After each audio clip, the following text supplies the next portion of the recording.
Hello, BookTube. As you may know, Matthew at Mayberry Book Club and I have decided to make his channel title into a reality. We've made a book club for ourselves where we just pick a book and read it together. It's been an enormous joy for me. I think it's fascinating to watch Matthew's reactions to whether or not it's something that he's never encountered before or whether he's encountered it a couple of times. That's always fun. And sometimes he adds to the fun of it all by letting me occupy the driver's seat. I very much like that. I very much do. And I picked the book for October, which is Dune. And you can see on the cover of this paperback why I picked it, because at the end of this month, the mega squintillion dollar Hollywood adaptation of Dune arrives in America. It's been screening in other parts of the world, but it arrives in America in October. The director is Denis Villeneuve. He's an auteur director, and that means usually trouble for me. But this is hardly, I think, going to be an auteur production. It's fine if you want to do a very, very belated sequel to Blade Runner, a movie that, although fans love it, hardly anybody has seen. That's okay, then fine. Do whatever you want with background or color palette. But Dune is a big thing, and I think the movie studio probably wants to make this into an ongoing proposition. I think they'd be very happy if they could. But I watched a live stream the other day on Blake the Book Eater's channel. He did a live stream about this movie. He seems to know a lot more about it than I do, and he said, as a matter of just fact, that the director went to the studio and said, I would like to, Peter Jackson style, film the different parts of my vision of this book as separate movies, but all at the same time, and you can just release them separately. And the studio apparently said no. Apparently they told him, let's see how well the first one does before you move on. So who knows? Who knows what kind of corporate pressure was put on him? He has street cred with film snobs, so he was allowed to do a whole bunch, or maybe mandated to do a whole bunch, including gender swapping some characters, including gender swapping a character that, according to the book, you couldn't gender swap. I'm resolutely decided that those things will be minor, that I will not care about them, that I will look at the movie for its own sake. But far more important than that is that once he was told by the studio that he could not, Peter Jackson style, Peter Jackson filmed all 3 Lord of the Rings movies at the same time. It was a huge gamble on the part of the studio, and it paid off.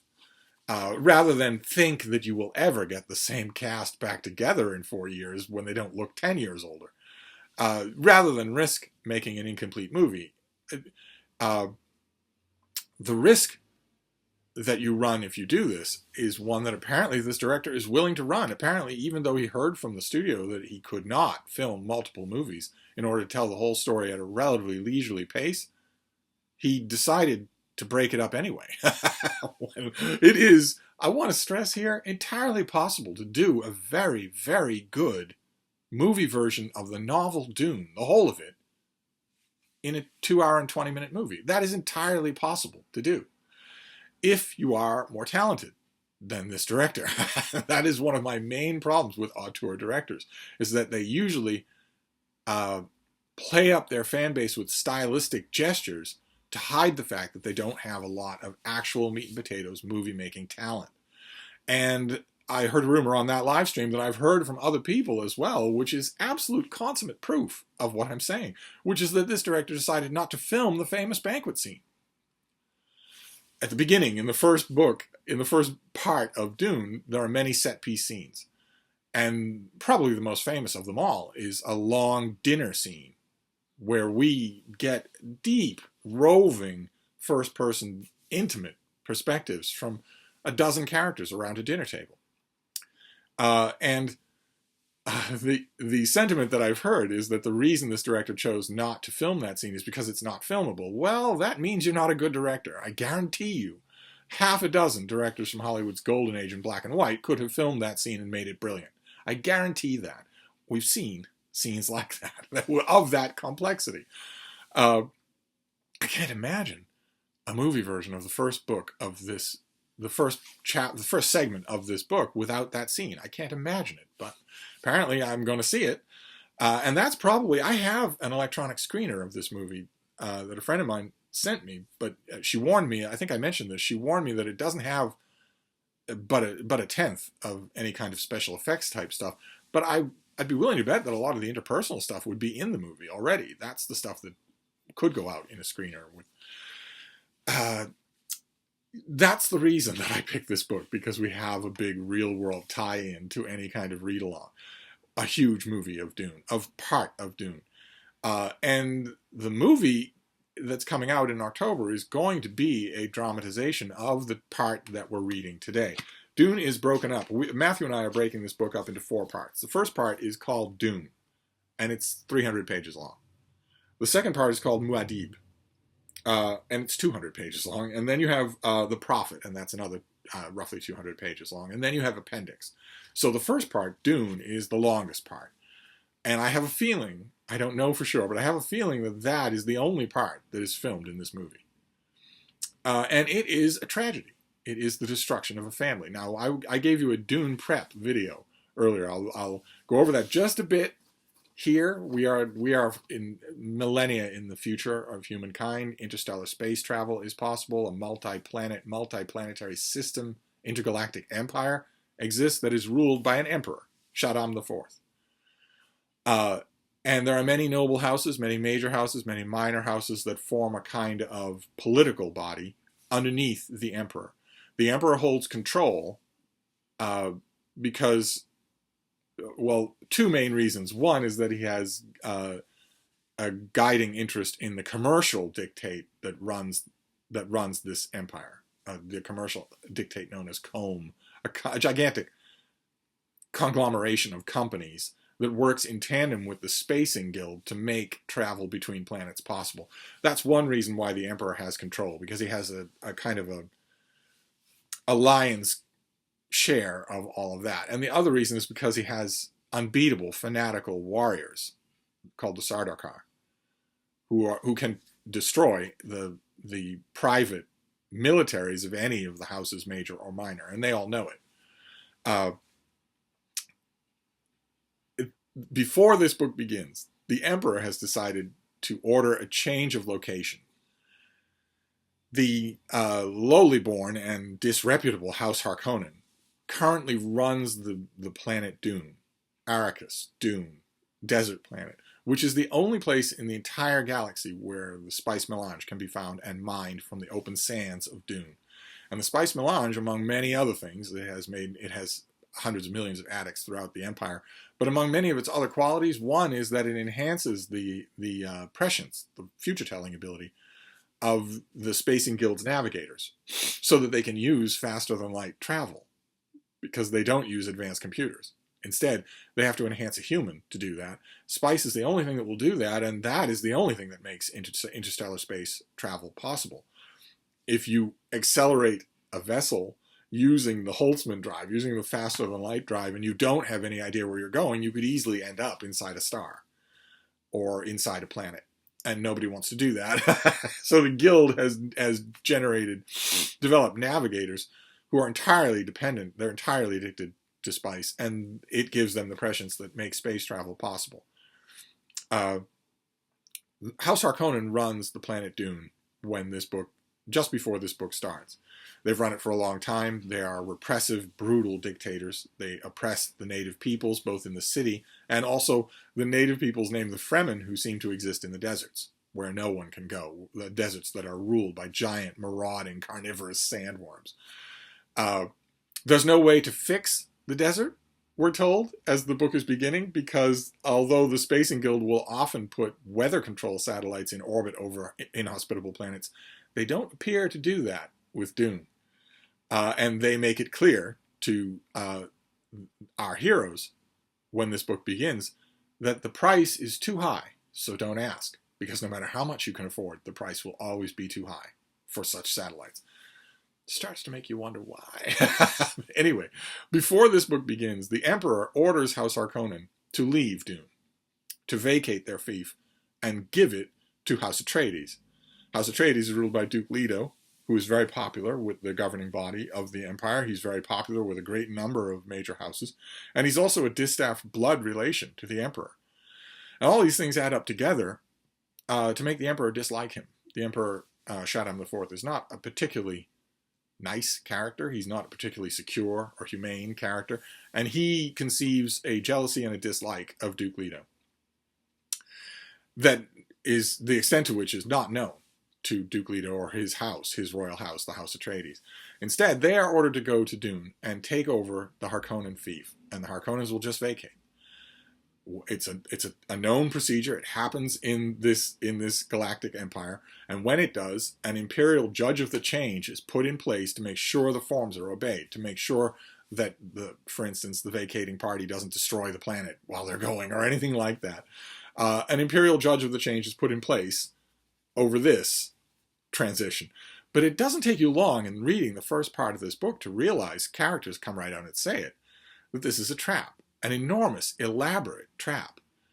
That the judge of the change, for instance, has been bribed and has been ordered to look the other way as House Harkonnen makes all sorts of trouble for House Atreides, allegedly on their way out. House Harkonnen and House Atreides also have decades-long, generational bad blood between them. And we are told in the first part of this book that the Emperor knew exactly what kind of house in the Imperium to approach about a joint venture to destroy House Atreides. He didn't go to anyone noble. He went to a house that would actually take him up on the offer. And the idea is that House Harkonnen will seem to leave. They will leave behind a few booby traps in order to make the House Atreides coming in think they found them all. But what will really happen is that the Emperor will disguise 5 legions of his Sardaukar in Harkonnen livery. Plant a traitor. The traitor will be placed in the ranks of House Atreides that will allow the family's electronic force fields to be disabled. That will leave the keep where the family members are open to betrayal. And then those troops will move in. And it will look like that blood vendetta between the Harkonnens and the Atreides. But really it will be the Emperor who has extended his hand into this scenario in order to make sure that it gets done, and who's left specific orders, as we learn in this first segment of the book. He's left specific orders that his cousin, the Duke, is not to be tortured. He's to receive a quick and painless death.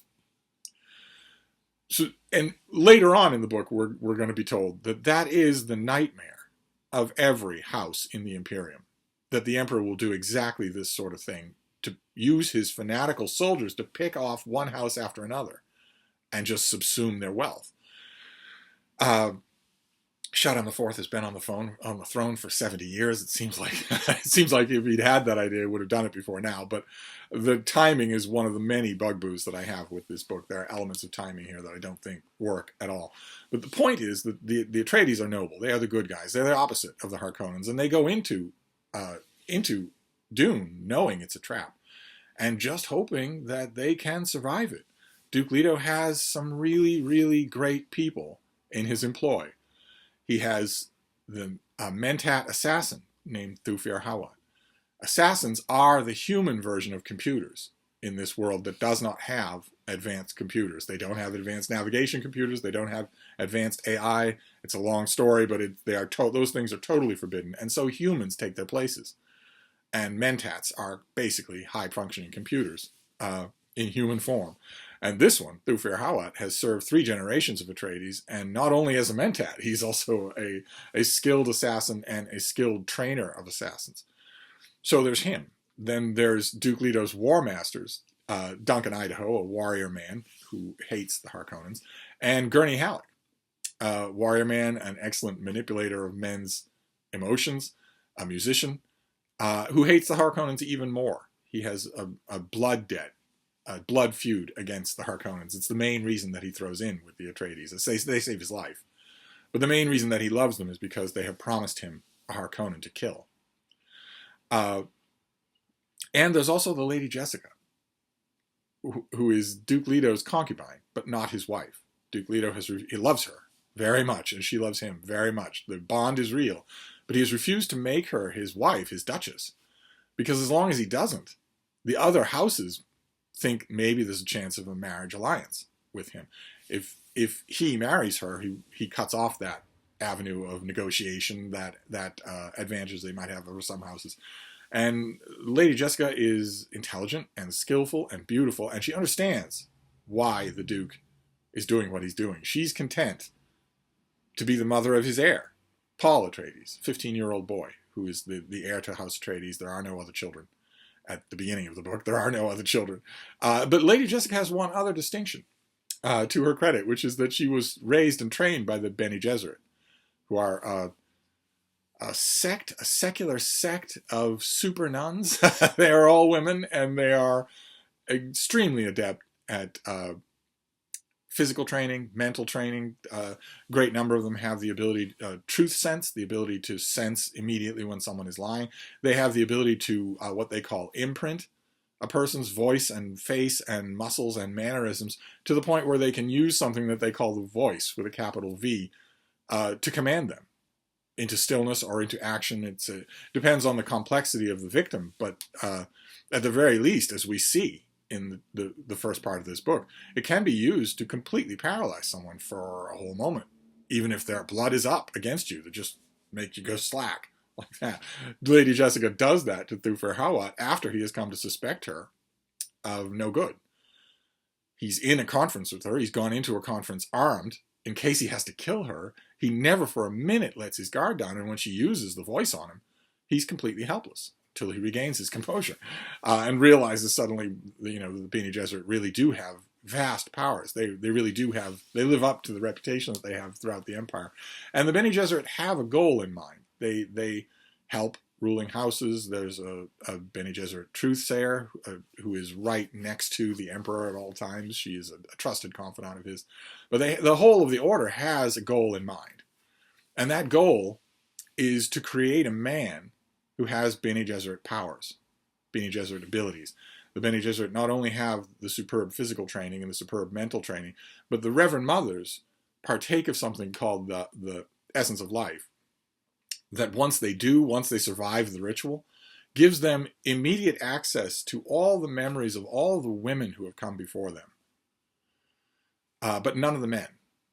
And their goal is to create something they call the Kwisatz Haderach, a man who can access those kinds of powers. Why they want to do that, I don't really know. But in order to do that, they believe what they need to do is conserve and manipulate bloodlines. What they are doing is breeding for the Kwisatz Haderach. They're not training people for it. They're breeding people for it, depending on the arcana of genetic records that they have in house records going back millennia. Lady Jessica, long before this book starts, has been ordered by the Bene Gesserit to produce for Duke Leto a female heir. It's a thing that Bene Gesserit can do. They can move the little toe on their foot through their extremely precise mental and physical control. So they can certainly control the gender of their baby. They can also, when they're prepared, counteract poisons. That they readjust their body chemistry to counteract poisons when they're prepared, not when they're not prepared, which is important. Jessica has refused.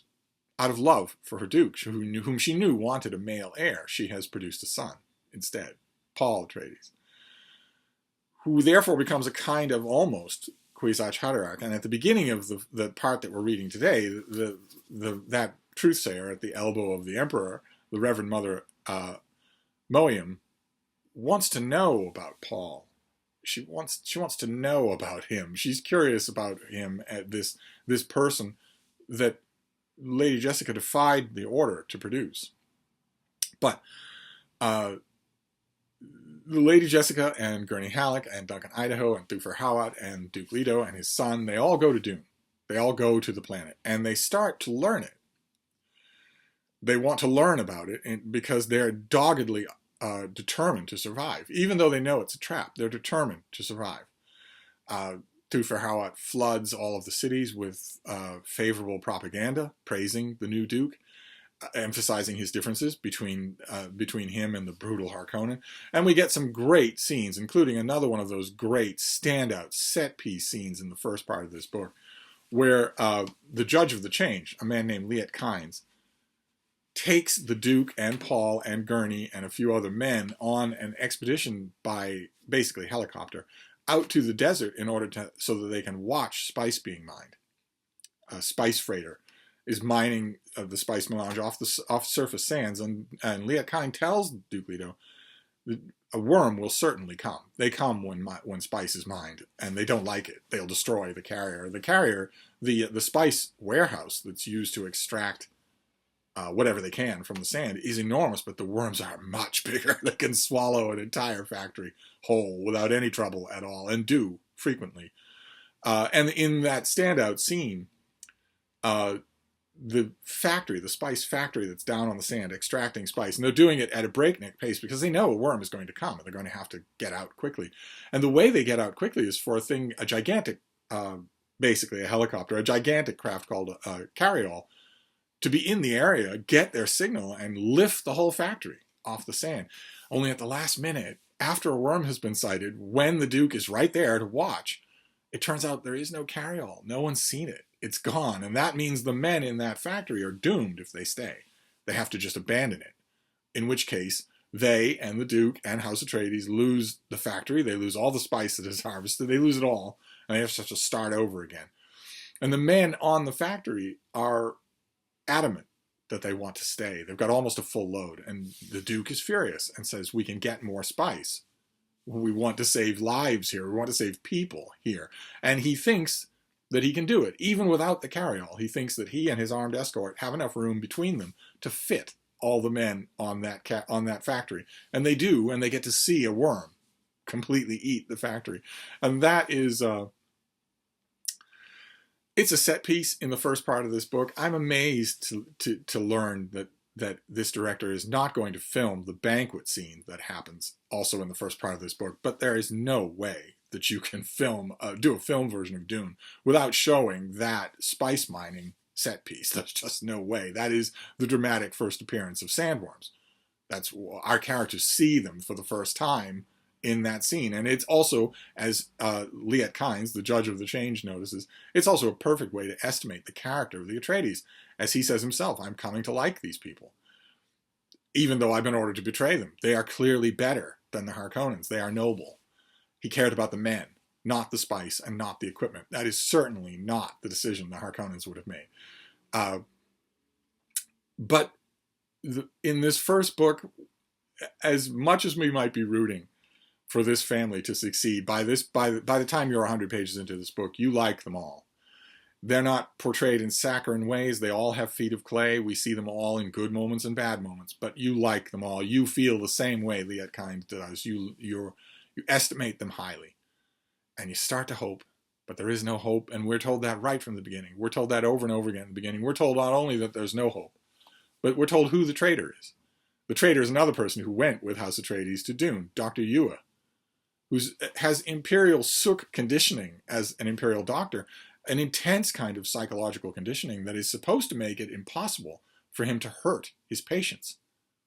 Obviously, if you have a semi-feudal and barbaric galactic empire, the only doctors who would be trusted would be ones who wore the sook sign on their forehead that meant they could not be turned by your enemies. But Dr. Yueh is turned. He is going to betray the family because he was married to a Bene Gesserit, and she fell into the hands of the Harkonnens, and he wants to know what her fate is. And he's pretty sure right from the start, even when he's having these torturous scenes with the family, that she's dead. And if he's pretty sure that she's dead, then he wants vengeance on Baron Harkonnen, and he knows how to do it. He knows that when the Baron succeeds, and with the backing of 5 legions of Sardaukar, he could hardly fail, the Baron will want to gloat in person, in the same room, over a beaten and helpless Duke Leto. After he's ordered the death of Lady Jessica, after he's ordered the death of the heir, after he's hunted almost to extinction all of the Atreides fighting men,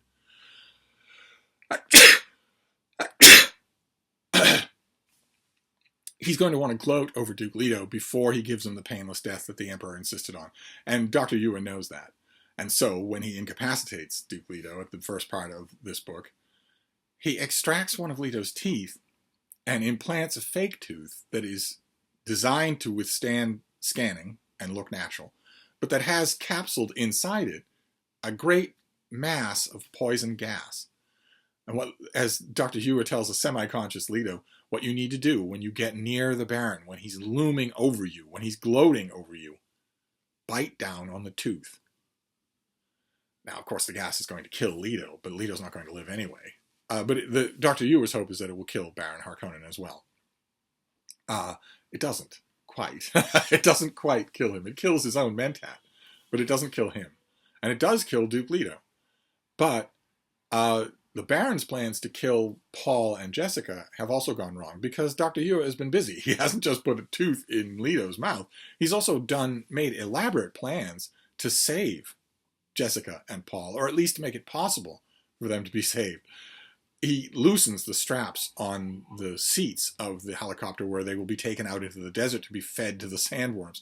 He leaves a care package hidden on that helicopter, including Duke Leto's signet ring, which would be Paul's proof positive that he is Paul Atreides, that he is the heir apparent, that he is now the new Duke.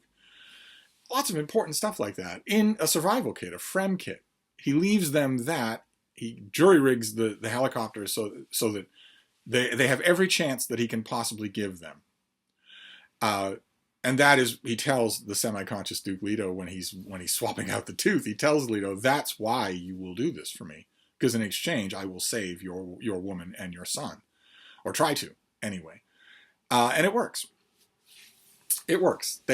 Paul and Jessica overcome their loutish guards and find themselves in possession of a working helicopter, a thopter, at the edge of the desert. At the mercy of sandworms and maybe at the mercy of the Fremen as well. Because the Fremen they are a wild, noble people who live in the deserts and who live in very close approximation with the sandworms. We learn more about them as this first part goes on. And Paul and Jessica are brought into their society at the beginning of this book. That is where the first part, Dune, ends. It ends with what appears to be on the surface the complete destruction of House Atreides.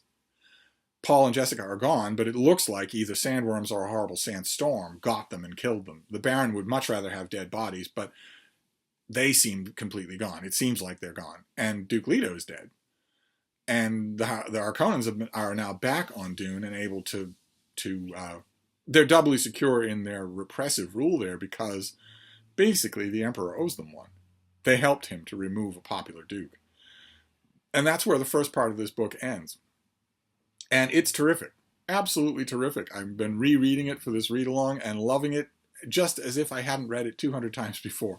I wish that there were chunks that I could read to you, but the chunks that I want to read to you, there's a field conference that Duke Leto has with his men and Thufir Hawat.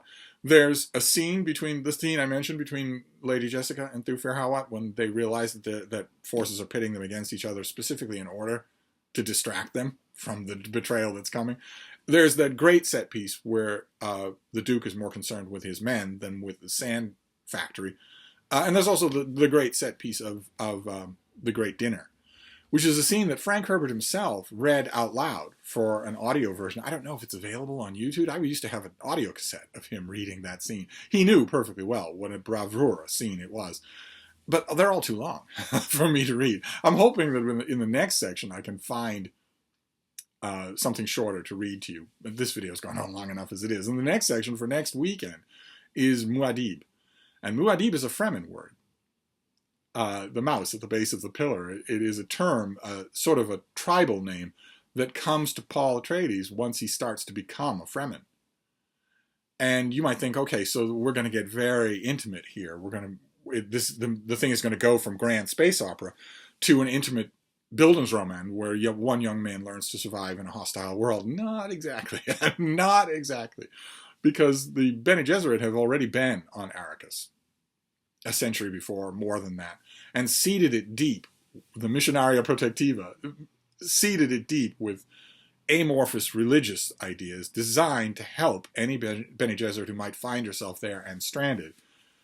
And the Missionaria's foremost piece of mythology that took root is the idea of a Messiah, the Mahdi, who will come from outside the world but will know our ways intimately, against whom all subterfuge will be useless, who will come as a voice from the outer world and lead the Fremen to their destiny. That is going to happen, to put it mildly. So Paul Atreides becoming becoming acclimated to the Fremen society, is not a quiet, intimate story. It has literal galactic import, and we'll get to that next time. We'll talk about the book Muad'Dib next time. But I'm going to wrap this up for now, because these I could talk about this for 2 hours. There's so much I've left out. But instead, I'm going to wrap this up for now. I'll leave a link to Matthew's video, and we will come back for part 2 next week. That is Muad'Dib. Thank you, BookTube.